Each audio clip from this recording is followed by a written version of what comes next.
À nouveau, je suis ravi. J'ai béni les créateurs du monde. J'ai béni vous qui me suivez. Et je suis tellement heureux, je suis très content de partager avec vous ce que je viens de lire tout de suite là sur la guérison dans notre vie. Comment l'homme devient malade, comment l'homme devient en bonne santé, cela provient dans l'homme. C'était quelque chose de ma vie. Cette femme me dit quoi? Elle dit, ta santé vient de toi. Quelle que soit la maladie que tu souffres, la guérison provient que de toi. La guérison ne vient pas en dehors de toi, la guérison vient de ton intérieur, la guérison vient de toi-même. Si tu restes malade, c'est parce que toi-même tu veux rester malade. Mes amis, n'hésitez pas de vous abonner sur notre chaîne PM Lectrice Mégiste. Vous ne manquerez rien pour évoluer votre vie, pour évoluer votre mental, pour évoluer votre personnalité. Cet homme me dit quoi? Si quelqu'un veut devenir en bonne santé, il doit se donner à sa pensée qu'il y a la guérison. Ce n'est pas la maladie qui tue la personne. C'est toi-même qui appelle la mort. Comme je suis en train d'illustrer un ami qui a dit un jour, en train de boire, il buvait, il faisait des choses, il dit, la mort ne vient pas encore. Reste comme je suis témoin de ma vie pour l'accident. J'ai connu plusieurs fois l'accident. Qu'est-ce que ça faisait? Il y avait fracture des os, mais les os se sont même broyés par l'accident. Mais moi, je savais qu'il y a la guérison. Il y a la guérison. D'autres personnes peuvent dire que bon, il ne peut pas marcher. Mais moi, j'ai marché. Il y en a ceux-là qui ont connu l'accident, comme moi, dans une même place de famille, ils ne sont pas debout. Parce que, dans l'état, tu pensais qu'il n'y a plus de guérison. Celui qui est fracturé sur la famille, il ne sera jamais reconstitué. Mais moi, je savais qu'il y a, mais si vous me regardez, je marche très bien. Je marche très bien. Parce que je savais qu'il y a la guérison. Celui qui m'a créé a donné le moyen que je marche à nouveau. Si tu as les accidents, si tu as les cancers, si tu as quelques problèmes que tu as dans la vie, je vous dis c'est simple. Focalisez-vous sur la guérison. Je vous donne une seule question, une petite question magique. Demande-toi seulement, qu'est-ce que je veux vraiment? Si tu es à l'hôpital, étendu sur le lit de l'hôpital, si tu poses la question, qu'est-ce que je veux vraiment? Tu réponds, je veux marcher. C'est ça le problème. Ton problème, c'est de chercher comment marcher. Je veux marcher. Qu'est-ce que je veux vraiment? La réponse, je veux la bonne santé. Et ce que tu veux, c'est ce qui va arriver. Et éviter de penser dans ta tête ce que tu ne veux pas. Est-ce que je veux vraiment être guéri réellement? Ça, ce n'est pas ce que tu veux. Qu'est-ce que tu veux? Tu veux être guéri? C'est ça, évidemment. Ce que tu veux, demande-le. Concentre-toi sur la guérison. Je vais donner une petite solution pour avoir la guérison. Pour avoir la guérison, il faut aimer la guérison. Il faut se concentrer sur la guérison. Il faut se focaliser sur la guérison. Il faut vouloir la guérison. Il faut aimer beaucoup rire, mes amis. Ce n'est pas en vain que les gens se donnent. Il faut se mettre à rire, rigoler à tout moment, chercher à vouloir la joie dans le cœur. Ce n'est pas hasard. Quand vous vous mettez à de rire, vous constituez des gens à vous. Donc, d'avou la manière de trouver la solution à vos problèmes. Merci, maître du monde. De Rhonda Byrne. Elle a expliqué comment l'on peut être guéri. Il peut être guéri d'une manière ou d'une autre, mais la même manière que la personne peut être guérie, c'est à partir de sa tête.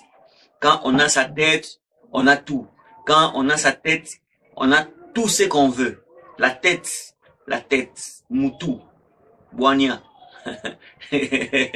La tête, quand tu as la tête, tu dois faire marcher tout. Même ce qui ne marche pas doit marcher. Même ce qui ne parle pas doit parler. Même ce qui n'évolue pas doit évoluer. Ce que tu veux vraiment. Écoutez, moi j'appelle Rhonda Byrne la sagesse. La création est en perpétuel devenir. À chaque fois qu'un individu a une pensée, ou qu'il approfondit une réflexion qui lui est venue, celle-ci s'intègre au processus de création et quelque chose naîtra de ses pensées. Selon la loi d'attraction, on obtient de l'univers tout ce qu'on dit et sur quoi on se concentre. Donc si on se plaint que les choses vont mal, on crée des raisons supplémentaires que les choses aillent de mal en pis. Je refuse. Allez ça. Regardez-moi ça. Gens qui ont eu des maladies en phase terminale. Arrêtez-vous sur ce mot « mal-adi » avec un tiret au milieu. Un corps malade est un corps mal aidé. Il y a énormément, des milliers de diagnostics différents en médecine. Ils n'indiquent que les maillons faibles, et il n'existe toujours qu'une cause unique, le stress. Quand on fait super trop de stress à une chaîne, quand on fait super trop de stress à un système, le maillon le plus faible lâche. Notre physiologie crée la maladie qui est un vrai feedback, grâce auquel on découvre qu'on vit des choses déséquilibrées, que nous sommes sans amour, qu'on n'est pas reconnaissant. Cette expression du corps à travers ces symptômes ne doit donc pas nous faire peur. On me pose fréquemment la question suivante. Quand une personne a manifesté une maladie dans son temple corporel ou qu'elle souffre d'un réel inconfort dans sa vie, est-ce que le pouvoir de la pensée positive peut y remédier? Je réponds que c'est absolument certain. Le 23 novembre dernier, on m'a diagnostiqué des métastases au sein.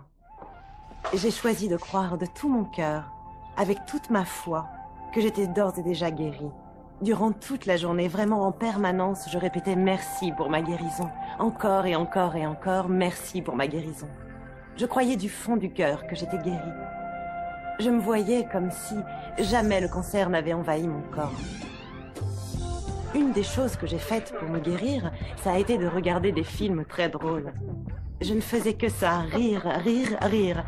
Je ne pouvais accepter le moindre stress dans ma vie, parce que je savais que le stress est une des pires choses quand on essaie de guérir.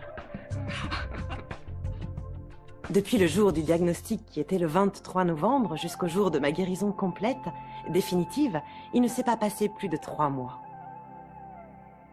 Et cela sans traitement en rayon ni chimiothérapie. Nous sommes équipés d'un fabuleux programme qui gère notre auto-guérison. Vous avez une plaie? Elle cicatrise d'elle-même. Une infection bactérienne? Le système immunitaire intervient, détruit ces bactéries et vous guérit. Le système immunitaire est fait pour amener à l'auto-guérison. Une maladie n'a aucune chance de subsister si l'esprit lui oppose un corps émotionnellement sain. Votre corps élimine des millions de cellules à chaque seconde. Et il en crée de même des millions de nouvelles. Concrètement, des pièces de notre corps sont remplacées chaque 24 heures. D'autres pièces tiennent plusieurs mois, d'autres pièces tiennent plusieurs années. Mais en l'espace de quelques années, nous avons un bel organisme flambant neuf. Si vous avez une maladie et que vous vous focalisez dessus et que vous en parlez à la première occasion, vous êtes sûr de créer plus de cellules malades. Regardez-vous vivant dans un corps parfaitement sain. Laissez le docteur s'occuper de la maladie. Prenez 2 personnes, toutes 2 frappées par quelque chose. La première décide de se concentrer sur la joie. Elle choisit de suivre la voie du possible. Elle choisit de vivre dans l'espérance. Elle se concentre sur toutes les raisons du monde de se sentir pleine de joie et de reconnaissance. À présent, prenez la seconde personne. Même diagnostic. Mais elle choisit de se focaliser sur la maladie. Elle se focalise sur la douleur. Elle se focalise sur le malheur en elle. Quand quelqu'un est complètement focalisé sur son mal, sur ses symptômes, il les perpétue. La guérison n'arrivera pas avant qu'il n'ait détourné son attention de sa maladie pour l'accorder à son bien-être, parce que telle est la loi d'attraction. Avoir des pensées plus heureuses conduit tout droit à un équilibrage biochimique plus heureux, un corps plus heureux et plus sain. Les pensées négatives, le stress, cela a été prouvé, dégradent sérieusement le corps et le fonctionnement du cerveau. parce que ce sont nos pensées et nos émotions qui sont constamment en train de réassembler, de réorganiser, de recréer notre organisme. Enlevez le stress physiologique du corps humain, et le corps humain fait ce pourquoi il a été conçu.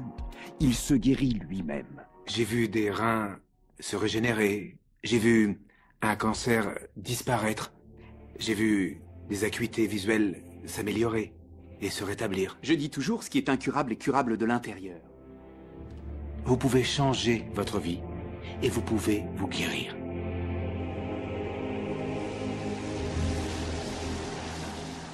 Mon histoire commence le 10 mars 1981. Ma vie en a été totalement changée. J'oublierai jamais ce jour. J'ai eu un accident d'avion.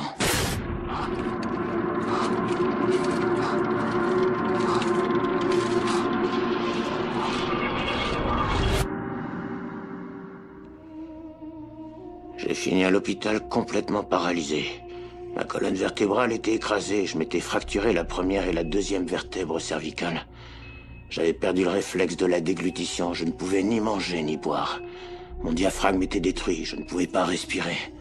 Je ne pouvais que cligner des yeux. Les médecins disaient que je serais toute ma vie un légume, que je pourrais que cligner des yeux le restant de mes jours. Voilà ce qu'ils envisageaient pour moi. Mais peu importe ce qu'ils pensaient, l'important était ce que moi je pensais. Je sortirai à Noël. Je me voyais comme redevenu une personne normale sortant de l'hôpital. La seule chose avec laquelle je devais travailler dans cet hôpital, c'était mon esprit. Parce qu'une fois qu'on a sa tête, on peut remettre les choses en place. J'étais relié à un respirateur. J'étais censé ne plus jamais respirer seul car mon diaphragme était détruit.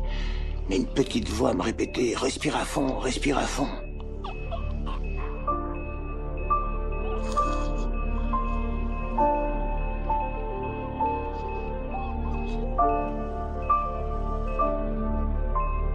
On m'a finalement débranché. Pour les médecins, c'était inexplicable. Je ne pouvais me payer le luxe de laisser quoi que ce soit occuper mon esprit et me détourner de mon objectif et de ma vision.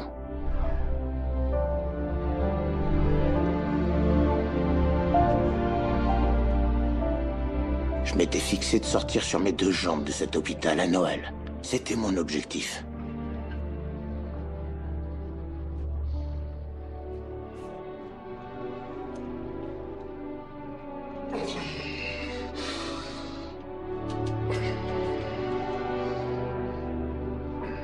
Plus tard, je sortais de l'hôpital sur mes deux jambes. On m'avait dit que c'était impossible.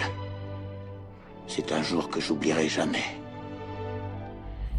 Pour ceux qui regardent cette émission en ce moment même et qui souffrent, s'il me fallait résumer mon expérience et résumer pour tout le monde ce que l'on peut faire de sa vie, je résumerai mon propos en quelques mots. Nos pensées façonnent notre devenir d'être humain.